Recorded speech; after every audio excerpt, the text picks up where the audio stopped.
he said, that alcohol is never going to take away the pain. And I was like, what do you mean? He goes, I got something that will really take away the pain. And I said, well, what's that? And he said, speed. And just really got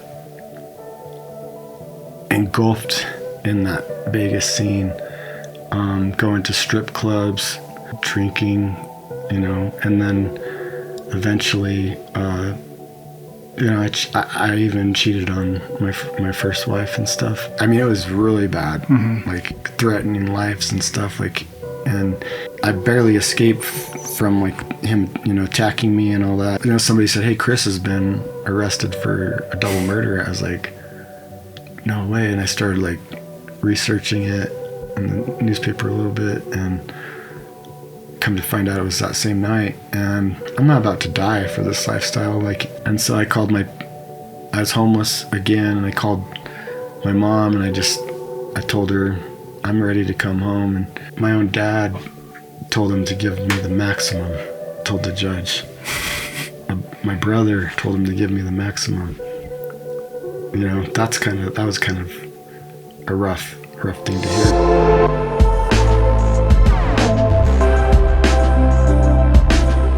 Sometimes I ask for guests, who do you want? Who would be interesting? And more than once, I've had people say, you bring on a lot of actors and musicians. We want someone that like a blue collar, someone who, I want to send this to my husband. I want him to relate. And I think, Scott, you are very relatable to a lot of men out there. Your story's insane. We'll go, and I don't even know the details. I'm excited to learn it. But just your work ethic, what type of jobs you've done, and then the struggles you go through. I think a lot of people can relate to that. So I want to go back as far as you want to go, and let's get into your story. Yeah. So I grew up in a religious household. My parents, brought us to church every week, and we had this in our church. We had this children's program called Primary, and my fondest memories as a kid are of Primary. Oh yeah, seriously? Yeah. It gets me choked up just thinking about it. But wow. The way my life went later, I could always draw on those memories of Primary and the special feelings we felt there, or that I felt there. And my life got pretty crazy pretty quickly. At 13, 14 years old, I was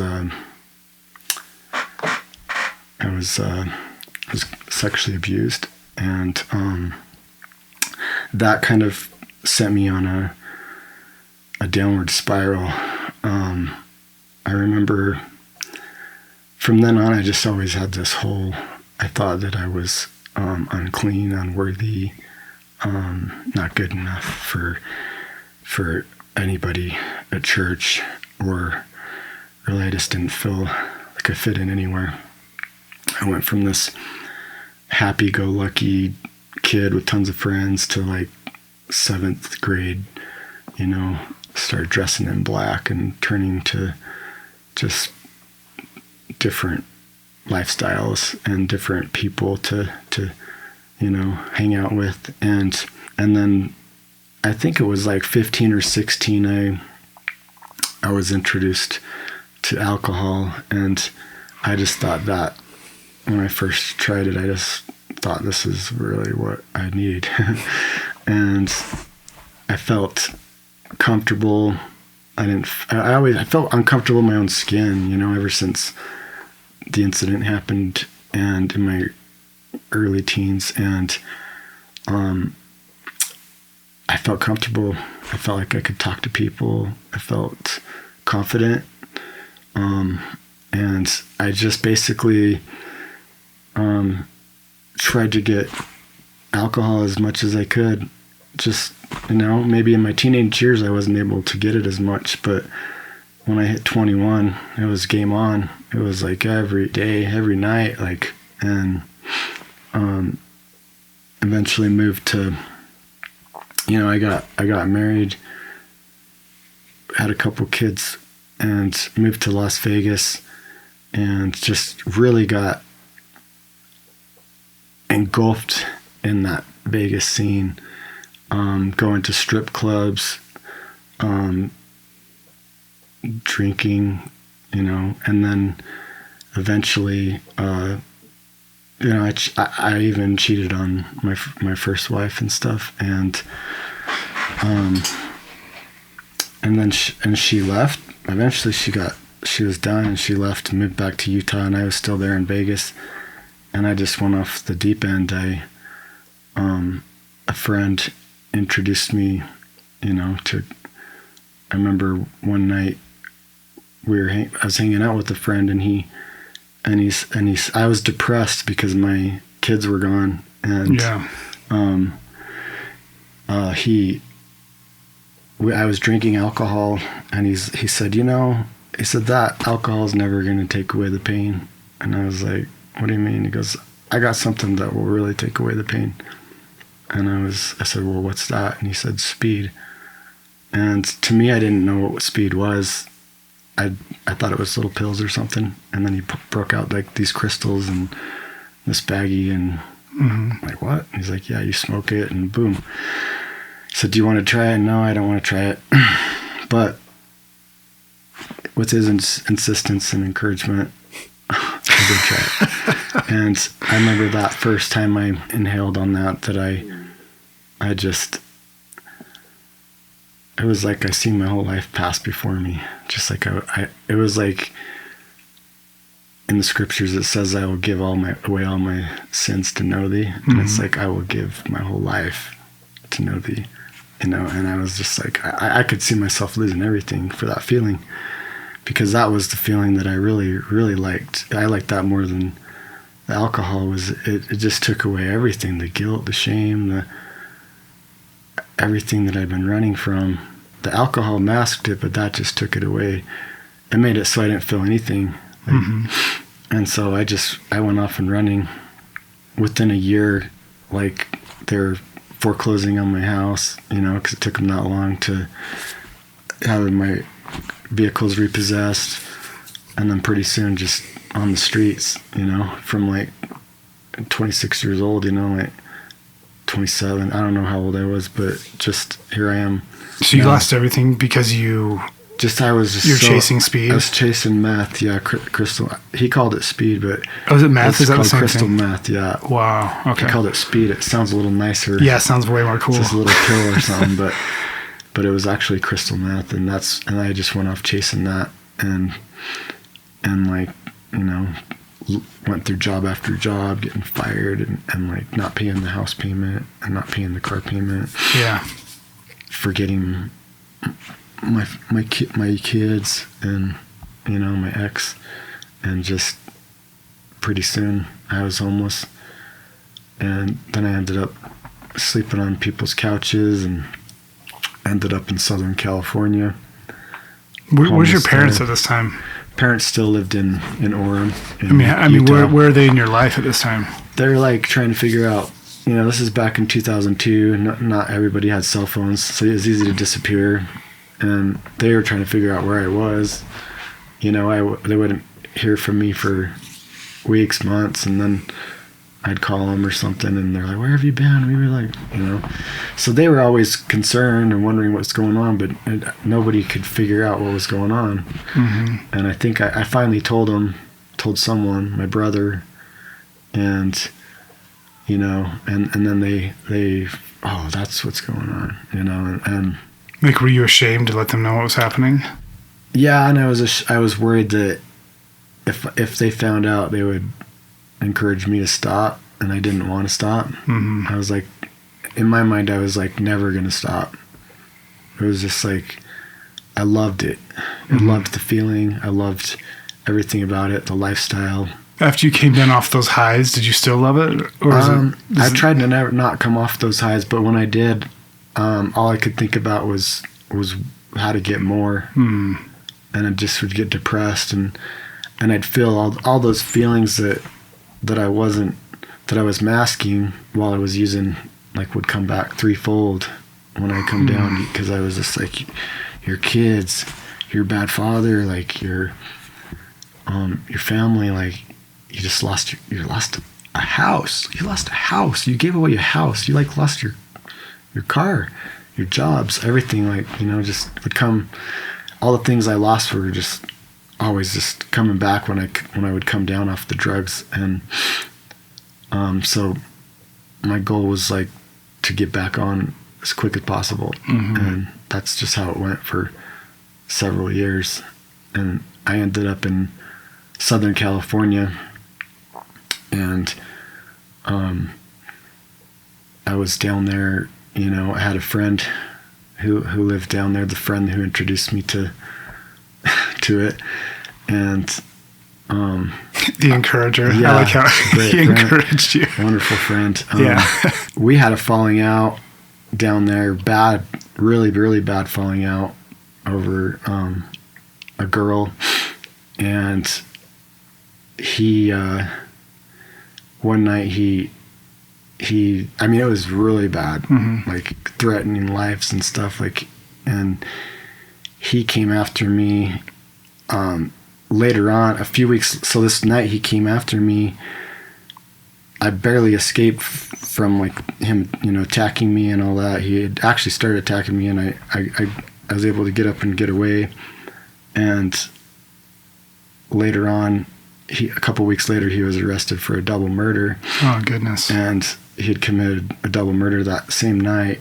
And I presume he was coming to get me because he was so upset about this situation with this girl. And once I found out, like, hey, you know, somebody said, hey, Chris has been arrested for a double murder, I was like, no way. And I started like researching it in the newspaper a little bit, and come to find out it was that same night. And so I was like, you know what?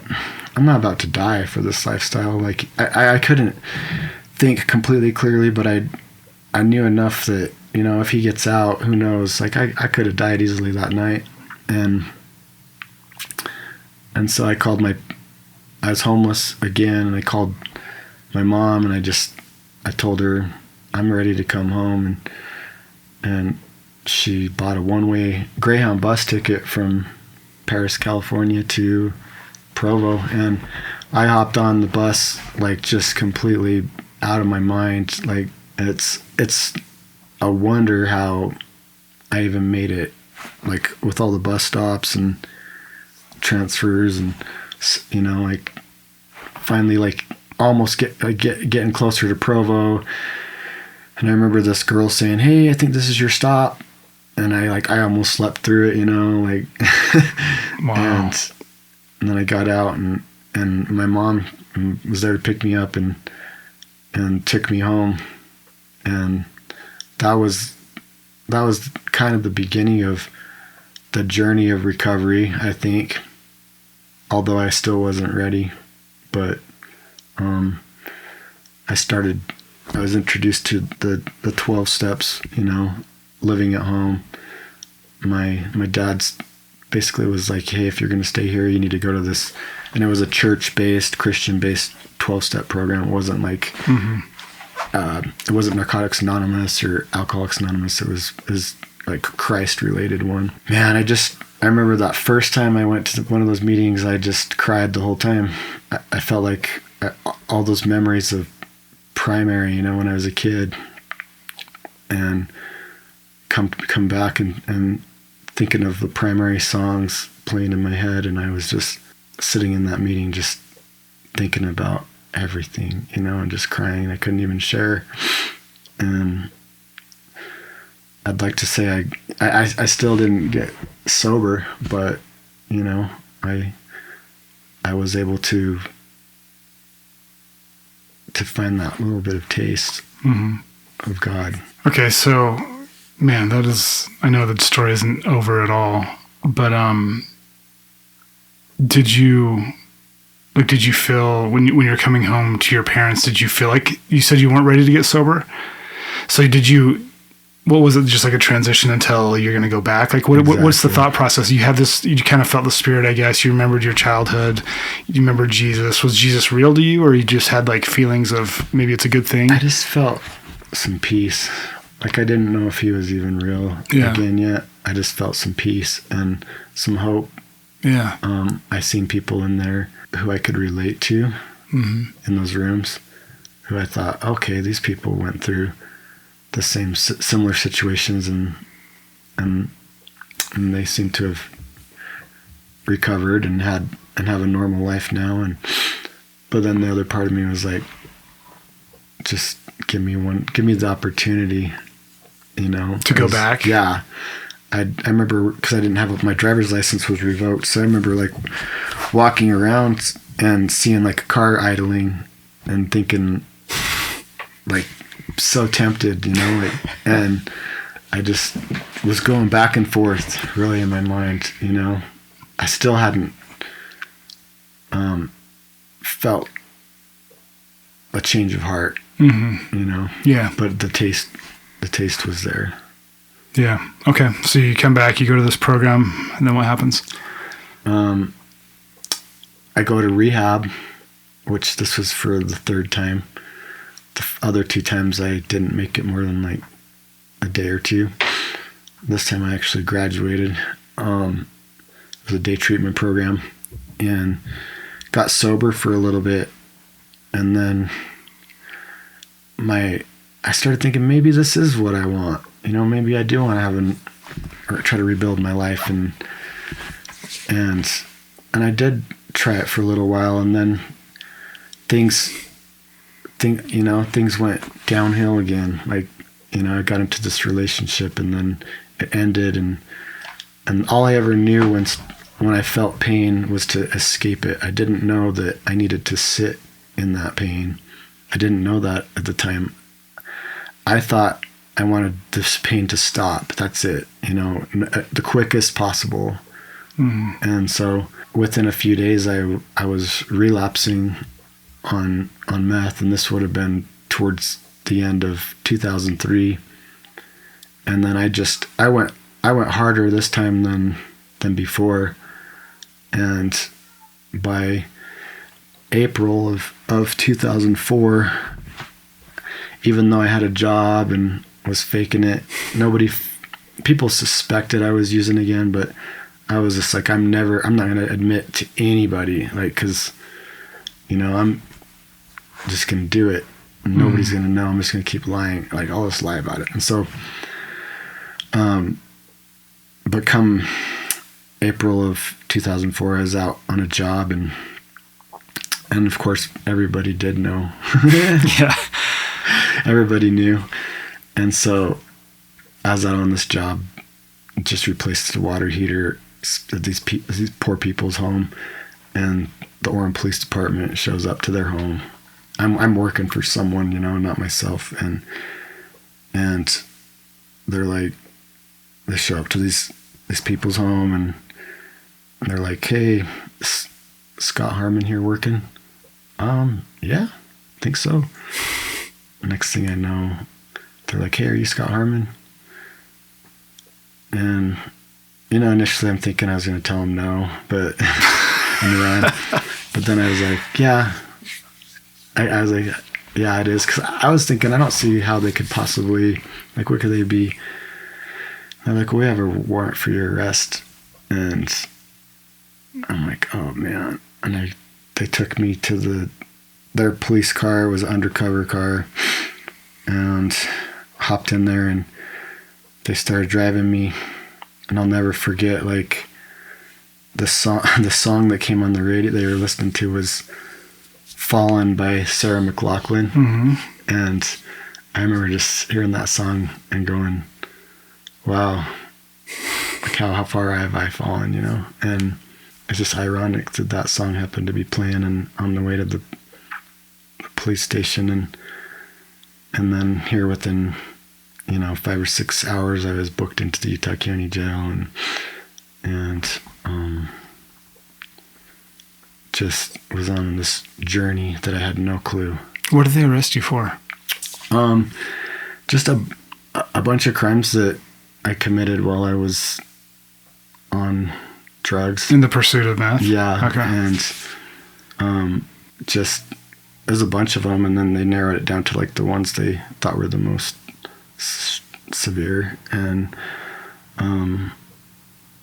over the course of, you know, going to court and stuff, and I was actually even using the plumbing vehicle, the plumbing van that I was at night. I was using it to go move drugs a little bit here and there, and so like I figured it was kind of like the perfect cover for what, you know, driving around 24 hours. It says 24 hours on the van, you know.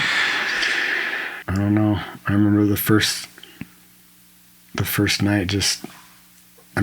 night I wet the bed since I was a kid. The first night I wet the bed, you know? Weird. It was so weird. I wonder why. I still think about it, and I'm just like, just so much stress. Like, I've been to jail before, but only for like minor outstanding warrants for traffic and stuff. Like, and this time I'm like, I don't know what to expect.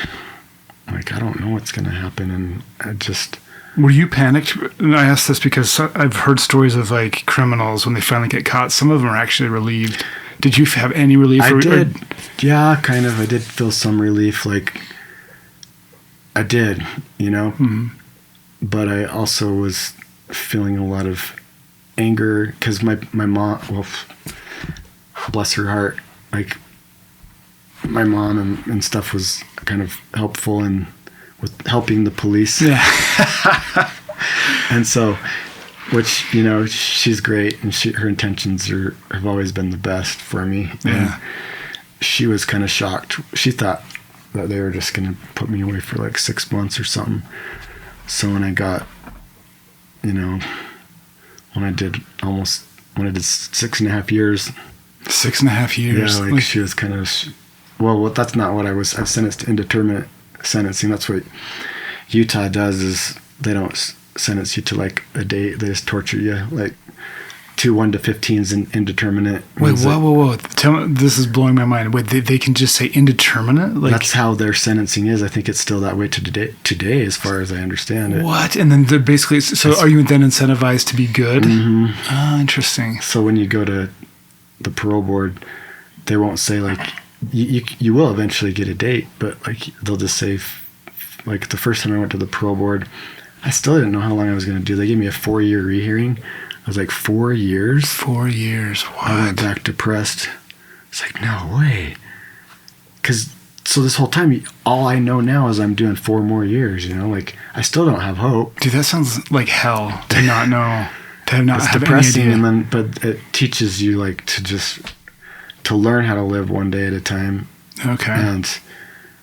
And to, like, even though I didn't know, I was learning Stoic principles in there that I didn't even though I didn't know what Stoicism was, you know, because I was learning to not worry about the future and not think about the past and just focus on today.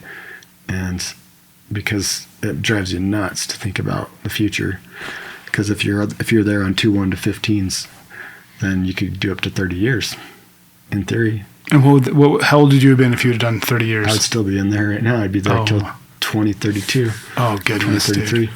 Okay. And so I was determined to just be on my best behavior. I mean, while I was in the jail, though, I'll say, like, I was really, if we rewind a little bit, within the first few weeks of Utah County Jail, I'm really, really mad. I'm really pissed off. I'm, like, blaming everybody, you know, for me being there, except myself. Like, snitches and tattletales and everything, you know, like, and I just,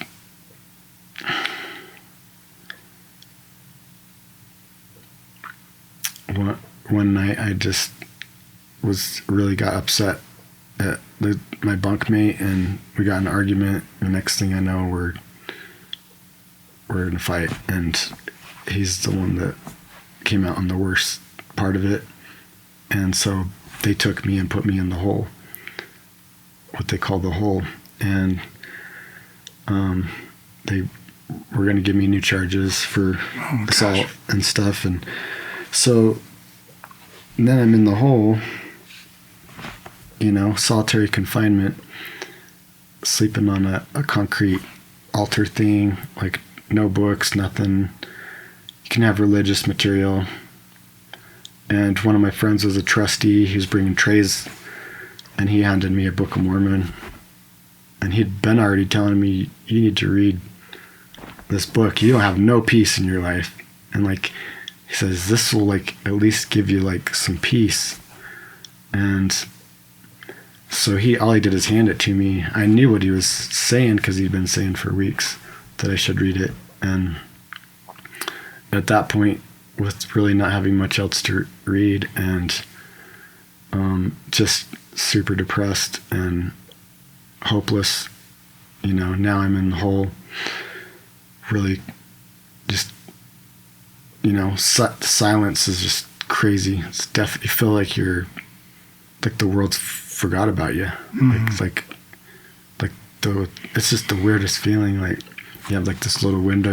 I couldn't even see the sky though. All I could see was a building out this little tiny window. So it was like, I honestly didn't really even know what day it was after a while because I forget.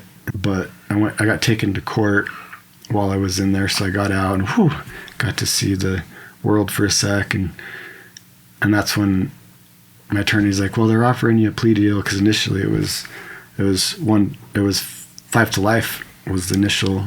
And, oh my gosh. And then he's like, they're offering you 2 1-15s concurrent. And he's like, I would recommend you take them. You mean at the same time? Yeah. So in theory it would have, so I guess I wouldn't have done 30. I would have been out already anyway. But 15 years. It would have been like concurrent. Yeah. So I would have. Either way, the math is fine. Yeah. Okay. And so you take it. I took it at first, I was like thinking about it and I was like, well, what is that going to mean? He's like, he's like looking up his books and the Matrix says that you'll probably do 5 years in prison. And I'm like what? 5 years? Like, what did you expect? I'm like, did you expect way less? Until that moment, I didn't know. I literally had no. All I would hear is people in there saying, well, they try to charge you with way heavier, and then they like reduce it down. They like go overboard, and then they reduce it down to where it really should be or something. And so I still was thinking maybe 6 months or a year. And when he said 5 years, I was just like, wait, that means I'd go to the prison. And he's like, yeah. And I'm like thinking, oh my gosh. So he's like, but this is your last chance. You either take this or they'll put the other ones back on the table and it'll go to court and you'll lose. And so I was just like, I'll take it. Not even, I mean, my mouth is betraying me, but I was like, I'll take it. And went back to the solitary confinement of that cell, depressing environment, nobody to talk to about it, and I just got in there and I just, when they closed the door, I just collapsed to my knees. And I just reached out to God, and I just, on that concrete floor, and over the course of the next few weeks, my knees got pretty sore. But that first prayer was, I was like, Heavenly Father, I don't even know how to do this. And I'm about to go on this journey and I need you. And I made a promise. I said, if you will walk with me through all these years, I won't waste one moment of time. And I'll do everything I can to serve you, to learn more about you, but I cannot do it alone. I cannot do it alone. And I felt like this little bit of peace, and then some of the hymns and the primary songs kind of started coming back. Maybe not like in that moment, but I started feeling the Spirit more. And I remember like a few of the primary songs that, well, one is a hymn, like I Need Thee Every Hour. I just kept trying to remember, like I couldn't, like whatever I could and I just start whistling it. Mm-hmm. And I remember like some guy yelling from his cell, "Hey, can you do that again? What was that song?" Like he remembered. And so I just whistled it. And then the song A Child's Prayer, mm-hmm. Heavenly Father, are you really there? Yeah. Do you hear and answer every child's prayer? Like that song, I just get in my head and just started reading the Book of Mormon. And like after I got out of solitary confinement, I got put back in population once I did my time in there. How much time was that, do you know? I think it was only 10 days. But it seemed like forever. Eternity. Dude, just the story, I felt like I was in there with you for so long. It seemed like months, but I know it was only 10 days. But all that happened in that 10-day period. And then I ended up back in population and it was like I was kind of a different person after those 10 days. And I remember I got right to my cell and just started reading the Book of Mormon again. And this is the first time I've ever read it in my life. And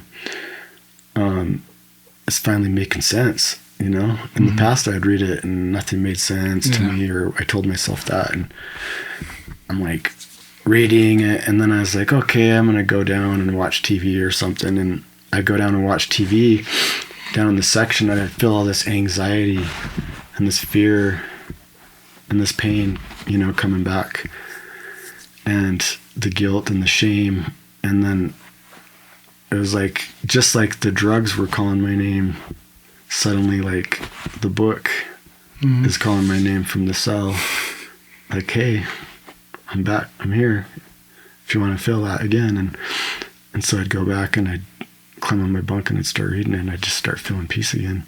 So pretty soon I learned to like read it like almost all the time. Mm-hmm. And I remember getting to the parts of or the Nephite and Lamanite wars and stuff, and I was so into it I could hear the drums beating of like the drums of the war drums, and mm-hmm. boom, boom, and it was just like crazy. And I read the whole book in probably like a week or so, and then I just started reading it again, and I feel like I fulfilled my promise to the best of my ability. I've watched hardly any TV. I didn't play any game, card games at all anymore. In fact, to this day, people are like, "Hey, we should play cards. You probably know how to play cards really well." I'm like, I have no clue how to play cards, and I'm glad, and because I never played cards, never played blackjack with those people.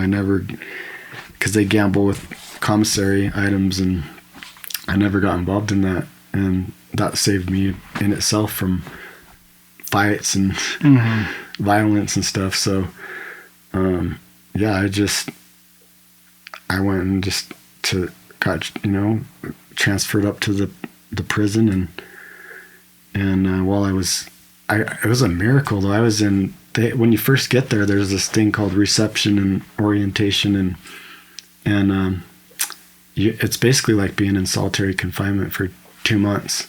So that was even worse than the 10 days, because they're putting you in this solitary confinement to see how you're going to react to prison before they put you in population.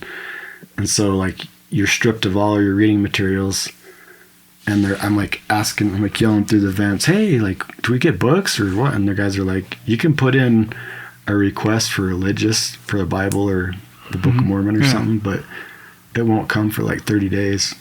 Why? On purpose? Like they're just withholding it on purpose? I felt like they were, but like, I mean, their claim was that, I mean, even the chaplain came by and I was telling him, "Hey, I need religion." He's like, "Oh yeah, I just put in a request and about 30 days we'll have it." I'm like, "You can't get any sooner?" And he's like, "No, unfortunately, And so here I am just twiddling my thumbs. Do you really just sit in the thing for like a That's month? all I could do. Like they don't give you anything. But here's what I did do. Like I started thinking, well, I was like yelling through the vent. I was communicating with people. And one day I was just like, hey, does anybody have a Bible or anything out there? And the guy next door, he goes, well, this guy upstairs has a Bible. And I was like, what's his name? And he says, his name's Big Homie. And I'm like, okay. So I was like, I said, Big Homie. He's like, hey, what's up? And I'm like, hey, I heard you have a Bible. And he's like, nah, I don't know where you heard that from. Not true. All right. And so then I went to talking to this other guy, and he's like, no, he has one. He just doesn't want it. Just wonders, yeah. So I'm thinking, what do I have? What would I have? I don't have nothing of value. What could I? Because I'm like thinking, this sucks. It's been like 4 or 5 days of like just doing nothing all day long. It's like you're sitting in a bathroom with the door locked all day long. It's tiny, and you get out like every 3 days to shower. So, and they're passing your tray through. I'm literally, you don't get out at all. Like until every 3 days you get out to shower and for a half hour walk around the section. And so I'm thinking, how could I get him? What do I have of value? And then I started thinking, I was like, manna from heaven, food. And I'm like, I could give him my lunch tray, because the inmates are the ones that pass them out. And so I yelled up into the vent one more time. I was like, hey, Big Homie. He's like, what's up? And I said, hey, whether you or anybody else who can hear this has a Bible and they like send it to me, I'll send them my lunch tray every day for the whole time you're here. Oh, you know what? Actually, I think I do have one. But I want you to send it back to me at night. And I'm like, shoot, that's all I care about. I'll read it during the day and I'll sleep at night, Mm-hmm. And so one of the inmate trustees, he gave them the Bible and brought it. I think it was if I remember right, it was a Gideon's Bible, and he brought it down to me. And then every time at lunch, they would try to hand me my tray, and I'd say, hand that upstairs to whatever unit number, but cell number. And so he's eating 2 trays, and I'm like totally fine, like, because Christ is the bread of life. I was full, and it was the first time I ever read the New Testament. I started with that, and man, I just found this little broken pencil, and so I was like laying on my bunk and just writing scriptures down on the ceiling when I'd find one, because I didn't know when the Bible was going to get taken from me, and so I was writing stuff. I had like written all over like the ceiling. Wow. Whenever I found a good scripture, and like eventually this Big Homie got moved, but it was probably, I had it for a good 2 weeks, and then I had to give him it back, and shortly after that, I think my actual scriptures came. So I was really not without, and from there I just eventually, after 2 months in that reception and orientation, I ended up in population, and from there I was really blessed. So when they took me from population, they're like, you're going, hey, Harman, like, do you want to do Salt Lake Community College? Like, I remember this cop came up to the door, and I'm like, yeah? He goes, roll up. And I'm like, well, I don't even know what that means, but like, that sounds cool. A college, And so they took me to this other part of the privileged part of the prison. Like, there's no rhyme or reason how it could have just been me. Like, I got put in a college program, and we were building construction, building houses, and something that later on, when I got out of prison, became very valuable to me, to like know how to fix stuff in houses and do construction And so I ended up getting my degree from Salt Lake Community College, and then, trying to fulfill my promises and go into Christian Institute, like every day, going to the religious institute classes, becoming the president of the institute program. You did? Yeah. Ah, dude, that's rad. So like, I'm still like, one of my best friends is the religious chaplain from the prison. Like, I talk to him all the time. His son is the defensive head coach at BYU. Yeah, cool. And like, he's like one of my favorite people. He spoke at my baptism. He was the teacher of the institute classes, and he's the one who asked me to be the president. And I ended up getting, after Salt Lake Community College, I ended up getting a degree from Utah State University. So I was an entrepreneurship major. All these things like building up, like God's blessing me, and he's preparing me for my escape for when I get out, and didn't realize it. Just lining everything up. And I think I firmly believe when you're making choices differently, like suddenly things tend to go better than where before, like everything you touch turns to crap, and then when you're living congruent to your values or your new values and trying to become a better man, then things fall into place just the way God intended. And I survived that place with no fights. Like, I had a couple almost skirmishes, but I learned, that's where I first learned fitness. I started running out in the yard to escape, and it worked. It really helped a lot to just escape where I was at, just running in circles. And just when I got out, I was ready. And so your pro comes. Yeah, my pro comes. And what do they say when you go there? For the first time, they gave me this 4-year hearing, and then the next time, I'm like thinking, after 4 years, I go back, not expecting. Dude, are you so nervous at this point? Are you peaceful? Like, kind of like nervous, but at the same time, you know what? Like, the worst thing is it'll take me for 15 years. Like, like I'm starting to think like worst case scenario, almost like the first time I built myself up to thinking I was going to get a 6 month to a year date. This time I'm just like, don't know what's going to happen, but I'm okay with it. And just going in there, got like 30 letters of support. It's like, I'm like bawling when I'm sitting there waiting. I'm reading all these letters, people like begging the pro board to let me out, people that when I first went in there, nobody wanted nothing to do with me except my mom. When I first got sentenced, my own dad told him to give me the maximum, told the judge.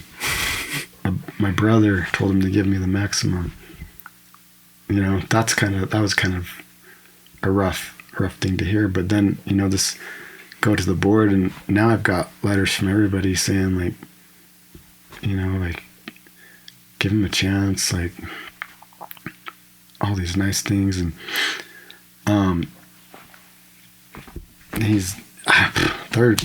the board members are like weird, they don't tell you anything. They just listen to the thing. All right, well, there was even a letter from my daughter. Oh my gosh. She was like 12 at the time. I remember my mom read it, and because it came in late, and it said something like, all my friends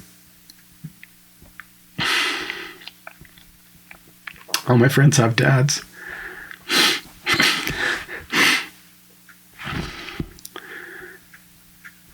But I don't.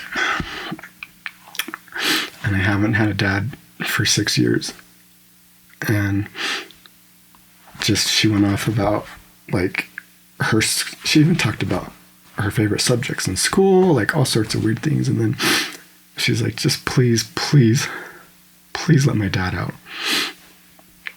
And the board member like kind of wiped a tear, and this was the one thing I saw as a positive, is he told my mom, he said, you tell that girl to keep it up in school, keep doing a good job, and we'll work on getting your dad home. And I'm like, okay, I hope that's a good thing. And I went back. I had to get taken to Gunnison to go to this hearing. The way the government does stuff is so dumb. Like, so you have to take a drive. You're on a bus. And I'm on I think a van or something. Yeah. Getting transported there. It's weird because like suddenly you're used to just like everything moving so slow, and then suddenly you're on this van being transported. You're on the freeway and everything's like moving fast. It's just craziest. It's so weird. And they're listening to music on the radio, and I'm just like, whoa. I remember like that was when the song from Bruno Mars had just come out. I Love You Just the Way You Are. Okay. Yeah, so I remember that was the first time I heard that song. I'm like, whoa, just the way you are. And I'm like, who's this?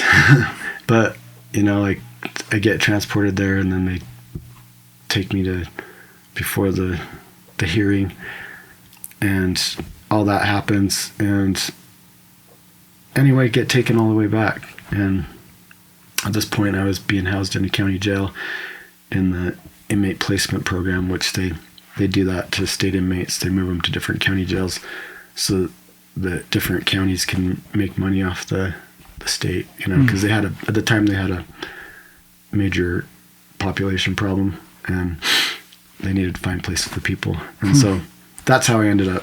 But, looking back, I'm sure they could have done it on something called similar to Zoom, or like just even, and it would have been a lot more cost effective. Yeah, for sure. But like, yeah, I just went back, got taken back, and so you don't hear from them for a couple of days. They just listen to you. A caseworker says, "Harman, come down to the caseworker's office," and I'm thinking, this is probably it. And everybody's like, everybody knows everything about you, and they're just like, yeah, they're rooting for you. They're like, you got this, and I'm just prepared. Okay, prepared for the worst. Prepare for the worst. Go down there, and he's like, here's your paper. And I open it, and it said like blah blah blah. It's like it's to me, it's like I've never served a mission or anything, but to me it's like a mission call or something. I'm like reading, and then it says September 14th, 2010, and I'm like, what? Read. September 14th, 2010. That's 5 months away. I'm like, I'm getting out. It's just like I went back, like walking back on cloud nine, and I kept that paper in my pocket the last 5 months. It's because anytime I started feeling anxiety, fear, depression, pull back out and read it. Yes, it's true. You have dreams and stuff that it's not true, and then you wake up, check the paper. Yes, it's true. Never mind.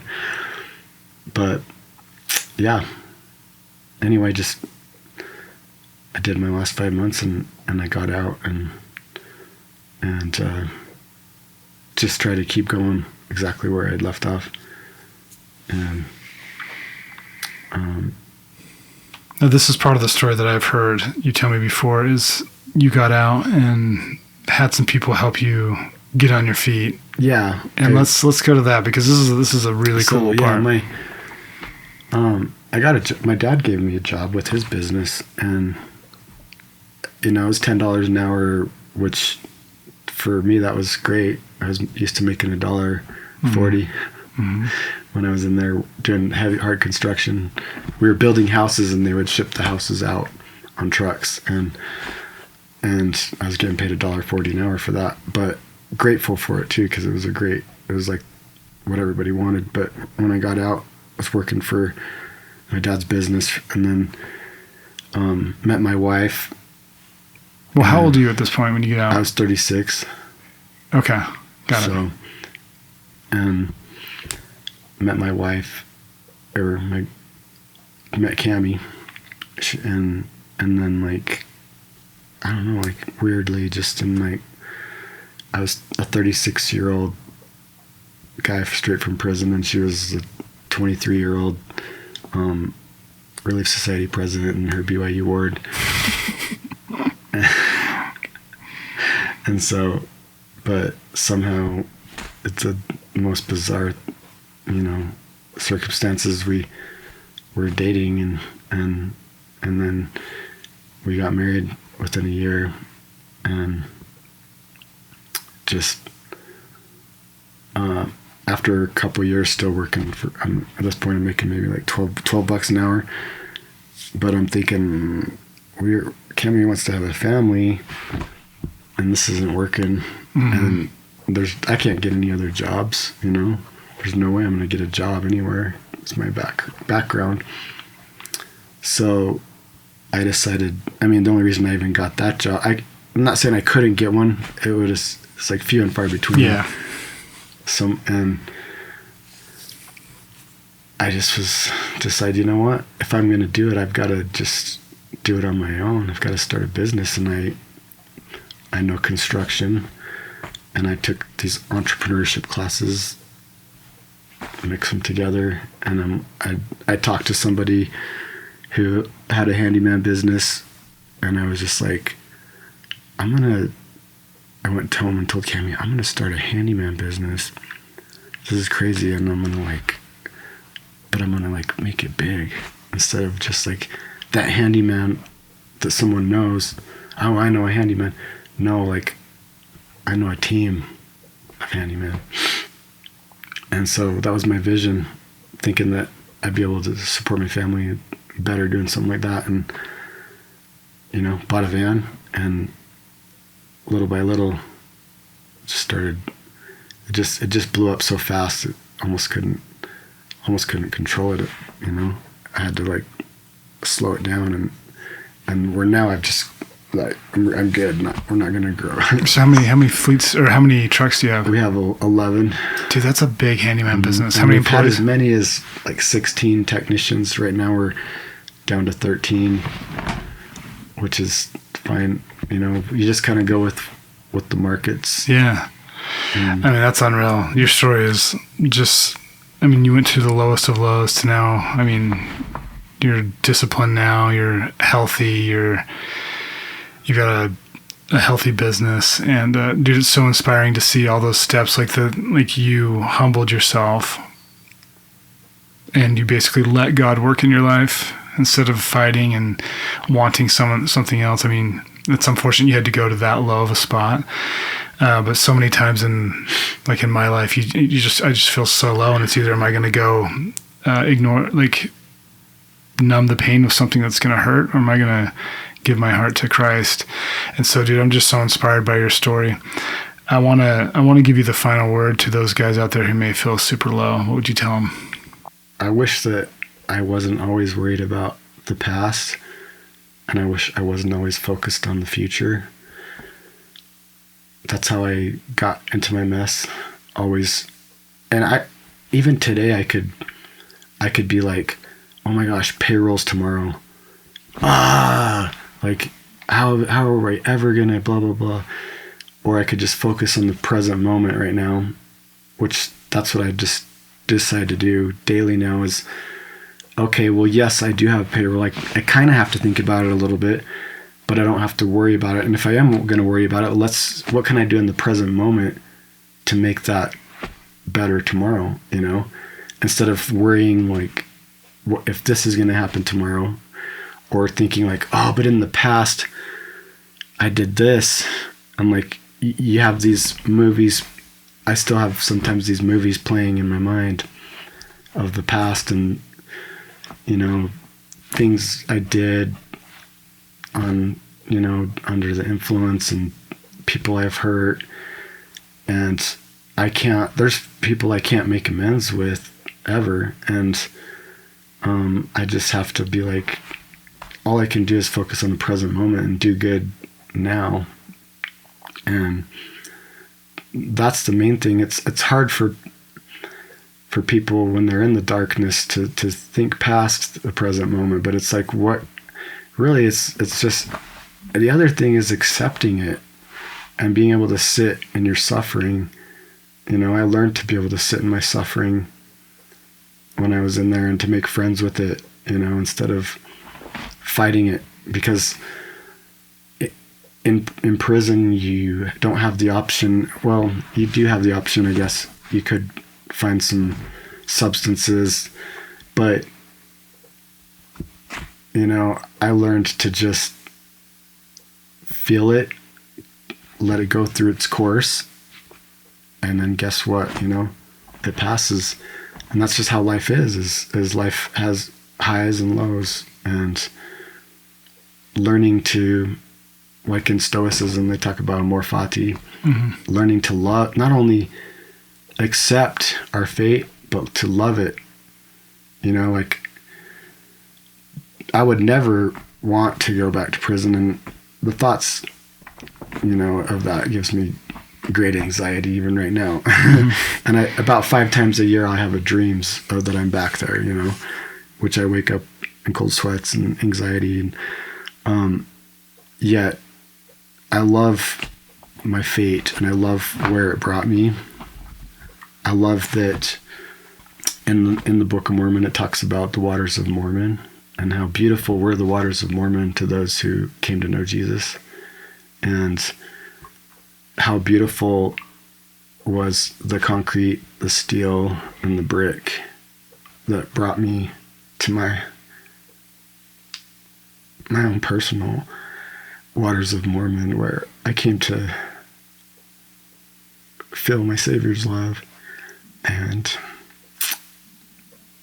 as ugly as that place was, they tore it down like 5 months ago, and I wanted to go get just a brick or something. I actually drove down there. They wouldn't let me go on the construction site for some reason, but I wanted to just have a brick or something, just to be like, this place, as ugly as it is, and it feels like you're in a haunted house most of the time. That place should have been condemned years ago. There was a Baker block that I was on for 2 years, didn't even have air conditioning. Miserable. And it was, the toilets were painted instead of they were like metal, but instead of replacing them, they just paint them white, have white flakes and stuff. But I'm just saying, anyway, it's just, all I can say is just sit in your suffering, feel it. Well, me and Eric, we've learned, something I've learned too is in these groups, these men's groups I've been in, is the Stoic, it's called Simul Nos Pati, and together we suffering together, if you suffer, I suffer. If you're going through something, reach out. I'll suffer with you. I'll sit with you, Eric. We'll suffer together. We'll feel it. We'll make it through it, and it gets better, and life's amazing, and everything, pain's temporary, joy's temporary too, but it's all in how I react to the present moment, and that's the only thing I can control. Amen, man. Dude, thank you so much. This has been so enlightening to hear your story. And one of my favorite parts is this last thing that you said. You found how beautiful was your prison. And when I look back, all the hardest times of my life is when I needed God the most and he reached down the most. And those, to me, metaphoric prison, not a literal one, are beautiful now, treasured memories and treasured things in my journey. So thank you for helping me realize that. And I love you, brother. I love you too. If you like this episode, make sure you subscribe. And if you're looking for more ways to include God throughout your day, check out some of my recent music I created in partnership with Skylight. Link in the description.